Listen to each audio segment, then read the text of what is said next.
you are challenged to become missionaries now.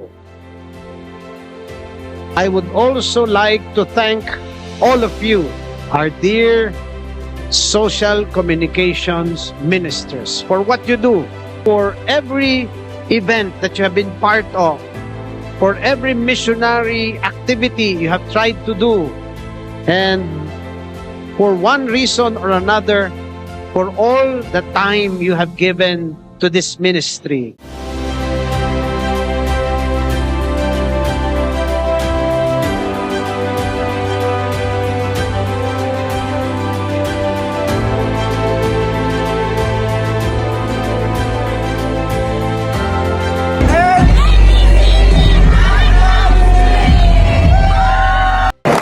Once again, congratulations.